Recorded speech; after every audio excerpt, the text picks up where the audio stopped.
Welcome back. This is videocast number 3. My name's Simon Jacobs. Thank you for watching. Why don't you subscribe and like and do all those things? Do it now, because I know you're going to forget. It just takes a second, and it'll make my life basically good. I'm talking about my recent album, 12 Colours, and this is the third of my 3 videocasts about this album, where I'm just talking you through each of the tracks individually from a kind of a singer-songwriter-ly perspective, so not getting terribly bogged down in the technicalities of my plugins and my sound and what EQ I had, etc. I may do that one day when we've really run out of all the other things to talk about. But what I'm more interested in talking about kind of the process of where do these songs come from, what inspired a particular song to kind of happen, because they don't actually just come out of the sky fully formed. You do have to kind of do something. That's just a bit of news there, just in case you just thought if you were, waiting for a moment of kind of genius revelation to happen, good luck with that. But I think you probably have to do something yourself as well. And so I've got 4 more tracks to talk about, which are the last 4 on this album. And obviously I'll make sure that the directions to where you can listen to this album are posted just below. So do go and have a listen if you want to hear the whole thing in full. And I think you do. I think you do. So track 9 is where we're picking up today. Track 9 is called Open Mic. Now, Open Mic is quite an interesting one. This is a true story. This is something that actually happened where I went along to an open mic. I'm not going to say where it was. I went along to an open mic thinking that I'd watch because maybe if I really plucked up the courage, if I really clenched my fists and probably everything else about me, that I might join in at some point in the future. So this was kind of like a reconnaissance mission to see what it was like playing as an open mic night. And in truth, it was fairly appalling. I mean, I did laugh quite a lot, but at the same time I was thinking, oh my God, is this what it's like? And I felt a little bit sorry for people. There wasn't a big crowd. It was in quite a smallish pub, but it was well organised. People, there were some people who obviously booked in advance. Some people turned up on the night to do their thing, and a decent little stage, little sound system, bit of lighting. Everything was set. It could have been good. It could have been great, actually. And what I actually saw were mostly a bunch of people either doing some really ponderous kind of cover versions of things, and I just think I'm not sure there's much point going to an open mic to do a cover version, unless your thing is completely about just singing and not the songwriting part. I found that a bit disappointing, and the general standard was kind of low, and what it demonstrated was that it's quite a good idea perhaps before you do this, particularly if you're going to be with somebody else, you're doing a little joint performance, it's probably a good idea to rehearse. I know. I'm just saying. So there was one particular person who decided to sing a particular song with a very well-known particular song with a keyboard player doing the accompaniment.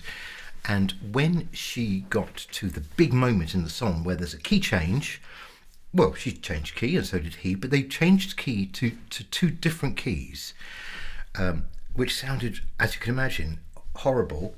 And she carried on for a little bit longer, and obviously she could hear that something was genuinely wrong, and probably everyone in the audience was going. So she stopped mid-song and said, sorry, I'm going to start that again. And everyone was like, oh, hell no! So she went back to the beginning of the song, and when she got to that point again where the big change of key happens, they did exactly the same again. She went to this key, he went to that key.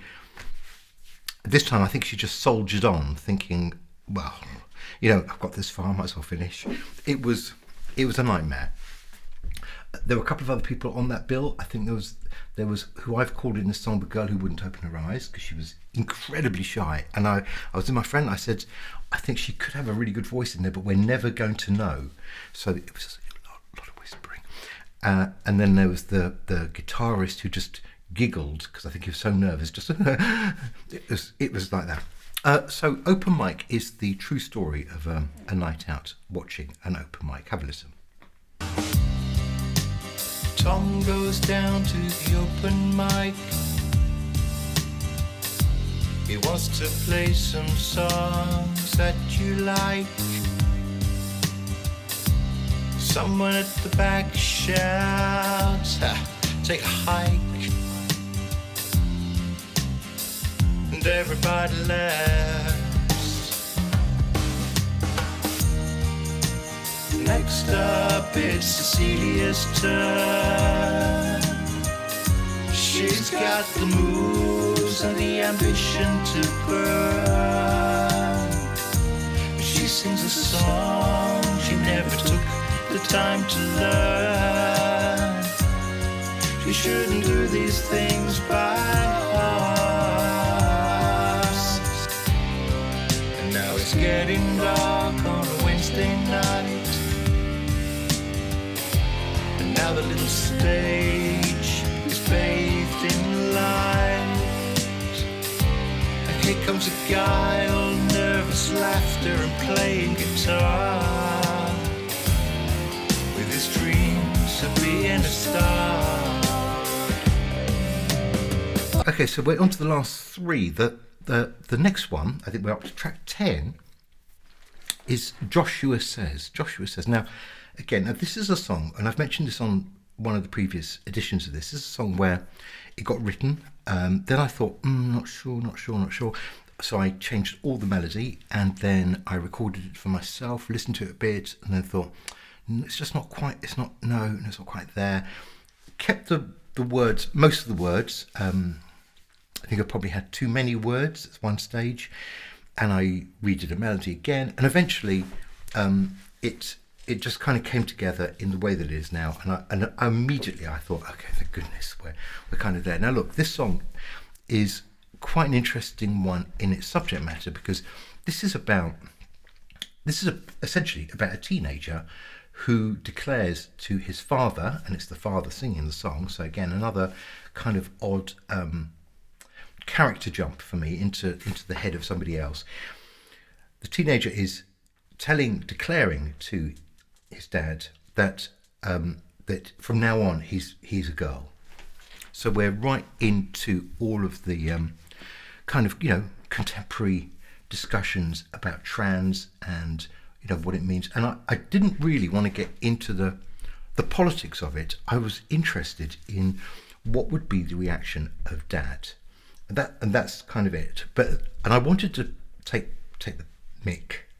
Nearly said something else. I wanted to take the mic, but in a way that would not in any way be belittling to the teenage boy who wants to be a girl. Okay, so that's quite important. So actually, if you listen to the lyrics of this, although obviously I'm kind of having fun with the situation, it's the dad who is the fool guy here. He's completely out of his depth. He says, where's the manual? What do I do in this situation? And he works out what to do. And you'll know in this song, if you've heard it, the thing to do is to take the television from the teenager's bedroom. I think you'll agree that is a very, very good strategy going forwards. Have a listen. He said, I'm gender fluid. I said, what are you talking about? So he explained it slowly and asked me not to shout. Joshua, I could have sworn you were a boy when you were born. You were a boy.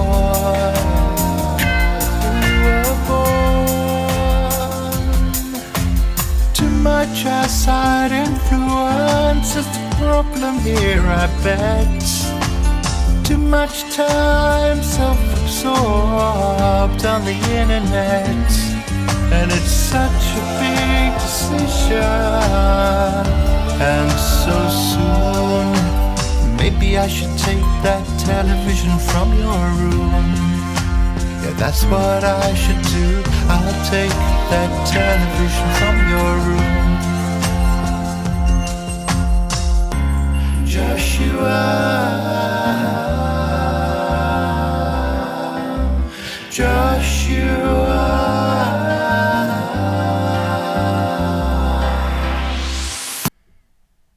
that's Joshua Says.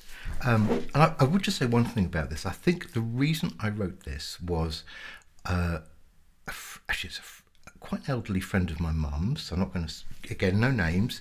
I think one of her grandchildren declared that, and I'm not even sure which direction, male to female or female to male, but declared that indeed, she was going to make this change. And so here was the grandmother sitting in front of me telling me the story of how she felt about it. And she said what she did was she wrote a letter and she said, I always, I will miss you as the boy, and I look forward to getting to know you as the girl. And I thought, my God, that is so completely spot on. That's what you want from your grandma. And it did make me think, what would I do in that situation? So interesting one, ponder on. That's Joshua Says. Track 11. We're up to track 11. Track 11 is called Stiff Upper Lip. Now, Stiff Upper Lip, I've got an admission to make about Stiff Upper Lip, and it's one of my actual favourite tracks. If somebody did push me in a corner and say, right, name your favourite song on this collection of 12, I think it probably would be this one, but don't hold me to that because it changes, every now and again. About a year ago, my computer, my laptop, had a nervous breakdown. The reason it had, well, actually no, it was my fault. The reason it had a little bit of an issue was that I had just stuffed it full of music, and it was so full that I couldn't empty anything off it to put anything else onto it. And I realised it was too full, so I was trying to empty stuff, and the more I tried to empty stuff, it just wouldn't. It was stuck. I had basically stuffed it full, and now I was in danger of losing everything that I'd put on there, which basically was all of my music. I had backed up some stuff sometime earlier, but no way was that complete. So basically, cut a long story short, I spent most of a week on the phone to some very nice, very understanding Apple people based in Ireland. And actually, I have to say, I was really impressed with their customer service. I would tell it how it is, I promise. They were good and they looked after me. In the process, I think, as I rescued virtually everything inside my laptop and worked out how to kind of, start again without it being stuffed to the gunnels, I think I lost 2 or 3 songs, and one of them was Stiff Upper Lip. So what I lost was my original recording on my DAW or on Logic. But I had made a recording in reasonable quality, thank God. But that was all I had. I couldn't go back to my original working and change the mix, alter any of the sounds of the instruments. And the cut that I'd made of it was okay, but it wasn't quite good enough. And here's my my favourite song, which has quite a lot of stuff going on and big harmonies and things, and I had to use that really as my track. So I basically took that recording I've made of it, I added stuff to it as subtly and as carefully as I could, in a way that I would not advise anyone ever to do. Which is why, if you listen to this, I do think it sounds a little bit strange. I think it sounds different from the others. Now, you might think that is exactly what I intended, and it's perfect. When I hear it, I just think it's not bad, but I'd have loved to have had the opportunity to go back and play around with it to get it ready to be a single. And that's why it ended up being the 11th track out of 12, because it took me some time to get that ready. And really, I had a question mark about whether I could do it. At one stage, I tried to start the whole song again from scratch. I thought, okay, the best way to do this is, I know the song in my head, I could start again. Well, I could start again, and I'd come up with something, I'm sure, but it wouldn't be anywhere close to what I had, because some of what happens is, I don't know, it's kind of magic, because I can't remember what I did. I don't keep a note every time I've twiddled a dial or put something. It is what it is, and it's a very organic kind of process. I had no idea how to go back and recreate it, so that's where we are with Stiff Upper Lip. And what is Stiff Upper Lip about? Stiff Upper Lip is essentially It's about somebody who is determined to present to the world that everything is fine when everything is absolutely clearly not fine. And I think all I'm saying is that the Brits, and particularly British men, I think are quite good at this, which is nothing to see, everything's fine, good, and as they kind of crumble to pieces inside, and eventually probably to everyone. So I'm talking about repressed emotions and the desire to just present strong, we're fine kind of front to the world. So that's Stiff Upper Lip. Have a listen. Don't call the doctor. Don't go to mama. Don't call the shrink. Take my advice. Boys, don't cry. In fact, it's best not to think. Just keep it all buttoned up. I'm so good at concealing. You can ask me whatever you like, except how I'm feeling. You see, I'm an Englishman, so ride and do a bit. I manage the best I can. If I better. Just keep it all buttoned up. I'm so good at concealing. You can ask me whatever you like, except how I'm feeling. You see, I'm an Englishman, to ride and do a bit. I manage the best I can. Okay, and finally, the last track, and bearing in mind that all of these tracks were released with their colours, sometime before the end of the album, as we're getting towards the last few months, I kind of had this silly idea that it would be quite interesting to call the last track "The Last Colour Is," and so that's what I did. I called it "The Last Colour Is Black," and I decided that this was definitely a COVID metaphor. All those rainbows that were going into windows were driving me slightly mad, because it's nothing, no insult to anybody who painted a lovely rainbow, but my worry with the clapping as well was that you can't monetize a clap, and I kind of worry now that my concern is being very much borne out, which is we can all clap and say we love what the NHS, and more than the NHS, so all of those key people did to help the country as the pandemic got hold. But a clap is not going to pay the bills, is it? And frankly, nor is a really nice rainbow in the window. And I do worry about all that stuff. So this song is called "The Last Colour Is Black." Obviously written well into the the release of the single. So I just had to, before I committed to it, I just had to be sure that it was going to be kind of good enough to end the album. You'll be the judge of that again. There's no point in me saying whether it is or not. And all a metaphor around the colours of the rainbow, and the colour black being, I guess, a colour associated with death and rather more mournful things like that. So yeah, have a listen.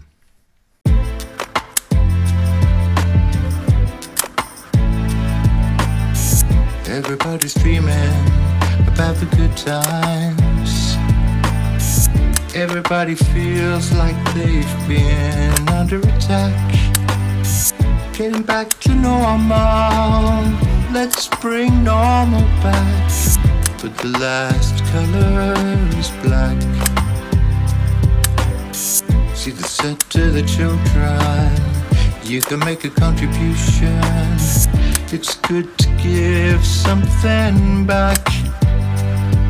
So go and paint a rainbow, put it in the window. The last color is black.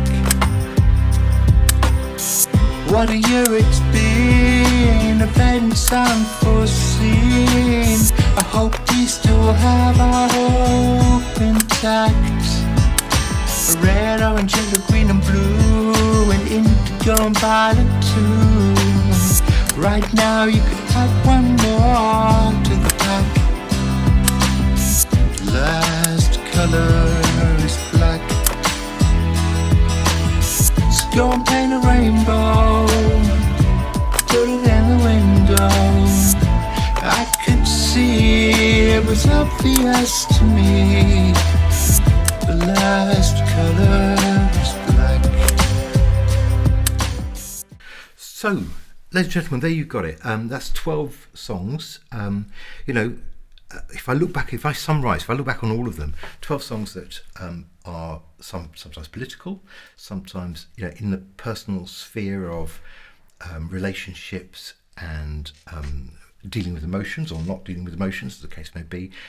Only one song to do with love, and that's that's a kind of rather sad lost love song.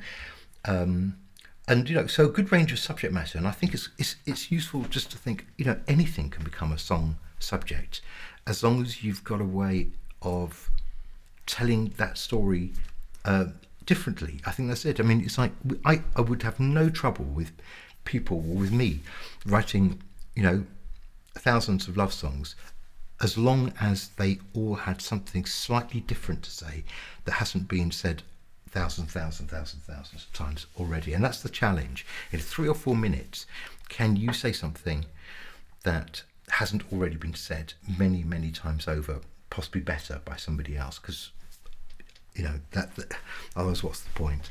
So without trying to make it put a bar that's so high that you can never get over it, I think that's always the challenge, is can you find a different way to express something? And then in the music, can you find a musical accompaniment that is not obvious, but is compelling enough? And all of these things are major challenges, and all of these things go into what makes a song work or not work. So listen, thank you very much indeed. We will carry on this, depending on your feedback. We'll carry on this, and we'll talk a little bit more about other songs that I've written, and get more into the process. How do I work out whether it's working or not working? How do I get feedback, for example? And then any other questions you've got that you want to ask about the process of writing songs, recording songs, etc., just send me a message, and I will certainly have a look at those and see where we go with them. Thank you very much indeed. Look after yourself. Take care. Until next time. Bye-bye.